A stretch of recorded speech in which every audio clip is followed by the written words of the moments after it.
Ayan, magandang hapon po muli sa lahat dyan.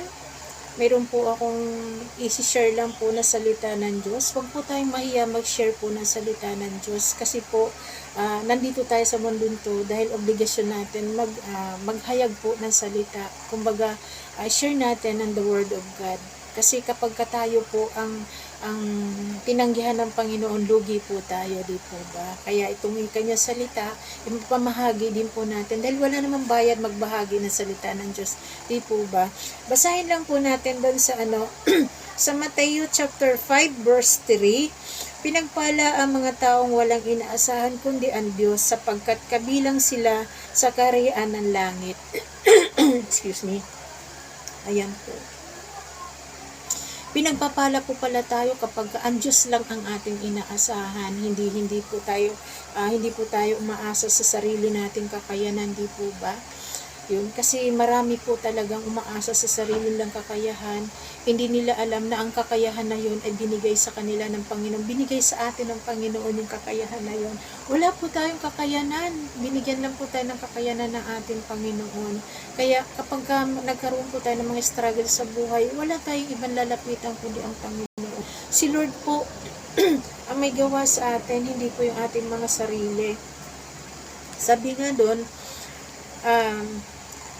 sapagkat kabilang sila sa kaharian ng Diyos. Kapag nagkaroon po tayo ng mga struggle sa buhay, mabigat man po ito o hindi, lapit po tayo sa Panginoon, kasi sabi nga niya, hindi niya tayo bibigyan ng pasanin nang hindi natin lalagpasan sa pamamagitan po ng ating panalangin na mayroong pasasalamat, di po ba? Yung ating pananampalataya, yung faith natin sa Panginoon na mangyayari yung ating hinihiling sa Kanya, di po ba? Pasalamatan na natin, i-claim na natin na mangyayari yung ating hinihiling sa Kanya, yung ating mga prayers, mga panalangin. Kasi wala po imposible sa Panginoon. Kung sa tao po, posible po yun. Pero sa Lord po, wala po imposible yun. Kaya kung humingi po tayo sa Panginoon, yung mayroon tayong pananampalataya, kasama po doon ang pasasalamat na na-claim na po natin yung ating hinihiling. Yun po yun.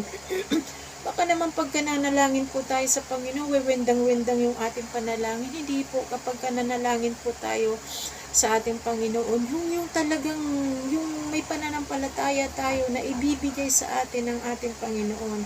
Pero bago po tayo manalangin, magpalinis po muna tayo. Humingi po muna tayo ng kapatawaran sa mga nagagawa nating kasalanan. Huwag po natin sabihin wala po tayong mga kasalanan. May mga kasalanan po tayo sa isip, salita, at saka yung hindi kanais-nais sa paningin ng ating Panginoon. Yun po yun.